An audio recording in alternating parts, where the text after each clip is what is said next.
তারা ভারতে visa application করেছে এবং যাচ্ছে এই যাত্রায় এবং ভবিষ্যতে যাবে। হ্যাঁ, ওই ভাই যেটা বলেছেন খুব সুন্দরভাবে বলেছেন, এদের লিগ্যাল ফাদার আর বায়োলজিক্যাল ফাদার এক না, হতে পারে না। কেউ যদি এটা চ্যালেঞ্জ করতে চান করতে পারেন, গিয়ে খোঁজ নিয়ে দেখেন। ভাই যেটা বলেছে সত্য, আমিও তাই বলছি, এটা সত্য। এটা আমি অন্য সবসময় বলে থাকি, তো আজকে ভাই বলেছেন, এটা ভালো লাগলো যে মানুষ দেখেন, মানুষ বুঝতে পারছে। কিন্তু আমাদের মতো ওই যে বাটপার, লুচ্চা, লুটেরা, ঋণ খেলাপি, পলিটিক্যাল প্রস্টিটিউট আমরা বুঝতে পারছি না। ইভেন টানবাজারের ব্যবসা কিন্তু বুঝতে পারে কোনটা আমার দেশের স্বার্থ, কোনটা না। কিন্তু এই এই যে লুটেরা ক্লাস, এলিট হিজরা ক্লাস, হ্যাঁ, কমফোর্ট জোনে বসবাসকারী class, business prostitute, political prostitute, রয়ের দালাল, এরা বুঝে না। না, ইব্রাহিম ভাইয়ের মাইন্ড খাওয়ার কিছু নাই, কারণ ইব্রাহিম ভাইয়ের আত্মা আল্লাহ ইব্রাহিম ভাইকে দিছে, আর বাকি সবার আত্মা দিছে। তো ইব্রাহিম ভাইয়ের দায়িত্ব না ওদের দায়ভার নেওয়া। আচ্ছা, হ্যাঁ, আরেকটা ভাই আরেকটা বলেছেন যে হ্যাঁ, our generals should be like Irani generals. হ্যাঁ, অবশ্যই সেটাই হওয়া উচিত, সেটা হতে হবে, হতে হবে। এবং আমার সেনাবাহিনীকে, আমার ডিফেন্সকে, প্রতিরক্ষা বাহিনীকে গড়ে তুলতে হবে, পররাষ্ট্রনীতি চেঞ্জ করতে হবে। এবং এই ডিফেন্সকে গড়ে তুলতে হলে বাজেটের ব্যাপার আছে, পলিসি প্লাস বাজেট। তো বাজেট এসে যাবে, বাজেট আমার নিয়ত যদি থাকে, আল্লাহ বাজেট দিয়ে দেবে, কোত্থেকে আসবে সেটা সময়ে বোঝা যাবে। অতএব ইভেন বাজেট যদি শর্ট পড়ে, আমরা 18 কোটি লোক 500 টাকা করে যদি আমরা চাঁদাও দেই বা সারচার্জ দেই সারা বছর, তাহলে দেখেন কত হাজার কোটি টাকা হয়। বাজেট কোনো ব্যাপার না, অতএব বাজেট কোনো ব্যাপার না। এটা আমাদের করতে হবে, আমাদের অস্তিত্বের প্রশ্ন, আমাদের স্বাধীনতা সার্বভৌমত্বের প্রশ্ন। মানুষ, এটা একটা জিনিস ভালো যে আগে সাধারণ জনগণকে ভারতীয় চর যারাই পারে ছিল, ওই ডান বাম, তারপরে ওই যে বামরা, এবং তারা কিছু হইলে ডিফেন্স বাজেট, এত কেন ডিফেন্স কি দরকার, আমাদের ছোট্ট দেশ, আর্মির কি দরকার, অনেক কিছুই বুঝাইতো, ওই মিডিয়াগুলোর মাধ্যমে প্রমোট করতো। এটা গুড সাইন যে আমাদের পান দোকানদাররাও আজকাল বুঝতে শিখছে, মাছ বিক্রেতা, সবজি বিক্রেতা, সেও আজকে বুঝতে শিখছে, গ্রামের ছেলেটাও বুঝতে শিখছে যে আমাদের ডিফেন্সকে শক্তিশালী করা দরকার।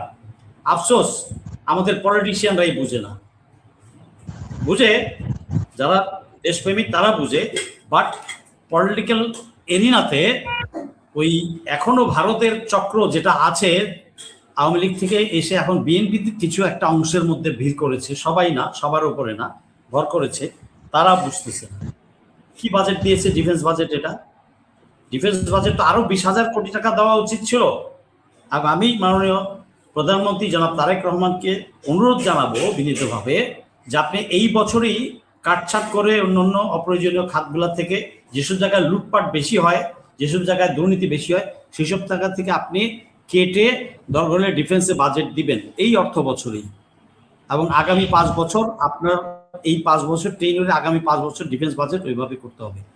বিডিআরকে শক্তিশালী করতে হবে, আরো 20টা বিডিআর ব্যাটালিয়ন রেইজ করতে হবে, প্রতিষ্ঠা করতে হবে, যাতে আমার বর্ডারটা কভার করতে পারে। কারণ ওদের 2টা বিওপি, আমাদের 2টা বিডিআর পোস্টের মাঝখানে ওদের কিন্তু একটু পরপর, মানে মোটামুটি 5টা ওদের বিওপি আছে। তা আমাদের কিন্তু অনেক গ্যাপ এরিয়া থাকে।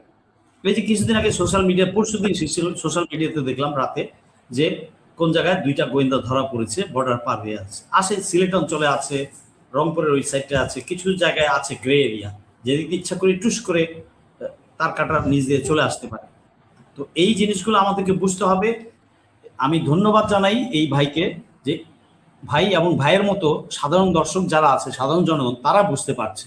বাট ধিক্কার জানাই আমার পলিটিশিয়ানদের উপরে, সে শুধু বিএনপি না, সব দলের, জামাত টামাত যত যা আছে সব পলিটিশিয়ানকেই আমি বলছি, তাদের উপর আমি ধিক্কার জানাই। নিজের দেশ রক্ষা করতে পারে না, নিজের দেশ রক্ষার জন্য যাহা কিছু করা দরকার সবার আগে সেটা করতে হবে। দেশ বাঁচতে আপনার সব কিছু বাঁচবে, স্বাধীনতা সার্বভৌমত্ব বাঁচবে, ব্যবসা বাণিজ্য, রাজনীতি, সব কিছু বাঁচবে। এই জিনিসটা বুঝতে হবে। দেশপ্রেম কিন্তু ভারতীয়দের আছে, ওদের বিরোধী দল, সরকারি দল, জনগণ সবার আছে। কিন্তু দুঃখের বিষয় যে আমাদের দেশের এত একটা জাতীয় ইস্যুর বেলায় এরা এক হতে পারে না। এদেরকে এক হইতে হবে, অথবা ভবিষ্যতে জনগণ চলা দিয়া পিটায়া এক করব। পিঠা এক করব, আমিও জনগণের সাথে থাকবো মাঠে। এটা যারা যারা শুনছেন আমারটা, পলিটিশিয়ান যারা শুনছেন তারা সাবধান হয়ে যান, একটু সেন্সে ফেরত আসেন, এটা তাদের জন্য ওয়ার্নিং দিচ্ছি আমি। আচ্ছা, এখন আসছি এই যে আসলাম চৌধুরী সাহেবের যে এটা বাতিল করলো। হ্যাঁ, গ্রিন খেলাপিটা আইনিভাবেই বাতিল হয়েছে। নির্বাচনের আগেই আমরা বহুবার বলেছি, আমি নিজেও বলেছি, টক শোতে, প্রেস ক্লাবের প্রোগ্রামে, স্বাভাবিক বিভিন্ন প্রোগ্রামে বলেছি, ঋণ খেলাপিদেরকে সংবিধান অনুযায়ী কিন্তু তাদের মনোনয়ন বাতিল করতে হবে। কিন্তু যাই হোক, করা হয় নাই। পিছনে আর ফেরত যাচ্ছি না, সময় নষ্ট করার দরকার নেই। আমরা নির্বাচন হয়েছে, আমরা মেনে নিয়েছি। প্রায় 29 জন না কতজন এরকম ঋণ খেলাপি ছিল, বা আরও বেশি, তো মেনে নিয়েছি, ফাইন। কিন্তু যেগুলো আইনিভাবে চ্যালেঞ্জ হয়েছে তার মধ্যে এই একটা আসলাম চৌধুরীর সংসদীয় এলাকা। তো এটা আইন তার নিজস্ব গতিতে এখানে বিচার করেছে, আইনিভাবে এটা প্রুভ হয়েছে যে হ্যাঁ, সে থাকতে পারে না। আইন করে তাকে সংসদ সদস্য পদ বাতিল করে দিয়েছে। তার শপথ নেওয়া পেন্ডিং ছিল, শপথ সে নিতে পারবে না। এটা গুড সাইন, এটা ভালো লক্ষণ। তো এখানে জামাত যদি নির্বাচনের পরে আরও কিছু কিছু জায়গায়, যেটা জামাতও জানে, জনগণও জানে, ওইসব জায়গায় যদি নির্বাচন কি হয়েছে সেটা আর বলতে যাচ্ছি না, ওই একই ঘ্যানের করে একই প্যাচাল বারবার পড়ার দরকার নাই। আমরা নির্বাচন সম্পর্কে জানি, যে জিতেছে সেও জানে, যে হেরেছে সেও জানে, জনগণও জানে। আর ভোট দিয়েছে জনগণ, জনগণ সবার আগে জানবে, নাজের কে জানবে। পেকুয়াতে কয় হাজার ভোট পাইছে, শিলং সালাউদ্দিন সাহেব কয় হাজার ভোট পাইছে, উনি যে জিতে গেছে, ওখানে চ্যালেঞ্জ করা হয়নি তো। চ্যালেঞ্জ করলেই তো বোঝা যায় তো কয় হাজার ভোট পাইছে। এরকম আরও অনেক আছে। হ্যাঁ, যা হোক, জামাত যদি চ্যালেঞ্জ করতো, 50টা জায়গায় যদি চ্যালেঞ্জ করতো, কমপক্ষে হলো আরও 30টা সিট তারা পাইতো। তো যাই হোক, হাওয়াবার সেটা জামাতের পলিসি। আমি জামাতের কেউ না, জামাতের পয়সাও খাই না, আর কারো পয়সাই খাই না। আমি নিজে যতটুকু কামাইতে পারি ওইটুকুই খাই। অতএব কোনো দলের প্রতি আমার আলগা প্রীতি নাই, এখনও ছিল না, আগেও ছিল না, এখনও নাই। সো এইখানে আসলাম চৌধুরীকে আদালত বাতিল করলো, আইনিভাবে হইল সেটা, ওই লোকগুলোও জানে। তো তুমি পাবলিক রাস্তাটা বন্ধ করার কে? এমন যদি হইতো যে আসলাম চৌধুরীর উপর অবিচার করা হয়েছে, তুমি রাস্তা বন্ধ করছো যৌক্তিক দাবিতে, বা আসলাম চৌধুরীর উপর অ্যাটাক হয়েছে, তুমি যৌক্তিক দাবিতে করেছো, এটা অযৌক্তিক একটা দাবি। আমি বলবো এটা আসলাম চৌধুরী টাকা পয়সা দিয়ে করাইছে। মানে বিএনপির লোকগুলার মাথায় কি বিন্দু মাত্র মেধা নাই? এই সাধারণ জিনিসটা বোঝে না যে আইনের এটা তুমি রাস্তা ব্লক দিয়া ইয়ে করবা না। আসলাম চৌধুরীর বিরুদ্ধে এখন একটা মামলা হওয়া উচিত। কেন? জনজীবনে বিশৃঙ্খলা ঘটাইছে, জনগণের অসুবিধা করছে কয়েক ঘন্টা ওই রাস্তা বন্ধ রেখে। এটা আসলাম চৌধুরীর বিরুদ্ধে কোনো বিজ্ঞ আইনজীবী মামলা করা উচিত, তার এলাকার লোক থেকেই মামলা করা উচিত।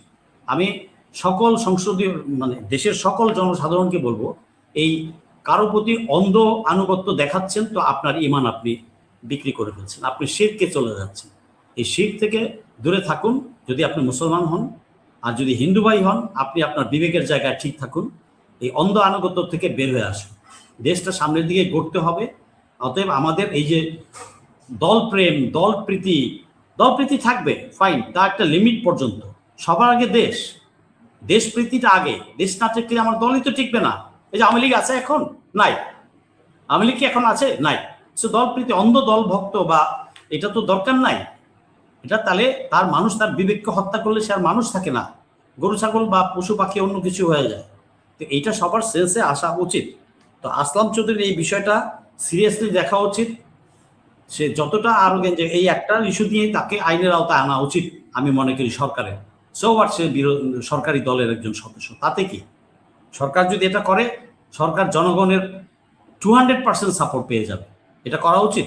আমি জনাব তারেক রহমান, আমাদের মাননীয় প্রধানমন্ত্রী, তার প্রতি শ্রদ্ধা রেখে বলছি, আপনি দল হোক, অন্য দলের হোক, যে কোনো জাত বর্ণের হোক, আপনি কোনো কিছু দেখতে যাবেন না। আপনি সোজা বিবেক ও আইনের পথে চলবেন, ইসলামের পথে চলবেন, মুসলিম কান্ট্রি। সেই অনুযায়ী যার বিরুদ্ধেই যেই অ্যাকশন নেওয়া দরকার আপনি নেবেন। আমিও যদি কালকে অপরাধ করি আপনি আমার বিরুদ্ধেও নেবেন, আমি ফেস করব। আমি যদি লিগাল পয়েন্টে রাইট থাকি আমি ফেস করব। আর যদি আমি দোষ করে থাকি, প্রমাণিত হয়, আমাকে শাস্তি দিব, আমি মাথা পেতে নিব। তো দল মত সবকিছু কোনো কিছুই বিবেচনায় নেওয়া যাবে না। আপনি দলের প্রধানমন্ত্রী না, আপনি কিন্তু রাষ্ট্রের প্রধানমন্ত্রী, দেশের মানুষের সকলের 18 কোটি লোকের প্রধানমন্ত্রী। সো আপনাকে বা একজন মন্ত্রী যখন মন্ত্রী হয়ে যায় সে তখন দলের মন্ত্রী থাকে না। এই সেন্সটা কিন্তু আমাদের পলিটিশিয়ানরা করে না। ব্যক্তি, দল, সরকার, রাষ্ট্র, 3-4টা আলাদা এন্টিটি। এই এন্টিটিগুলোকে মানে গুবলেট বানায়, খিচুড়ি পাকায় ফেলায় আমাদের এই পলিটিশিয়ানরা। গত 56 বছর আমি তাই দেখেছি।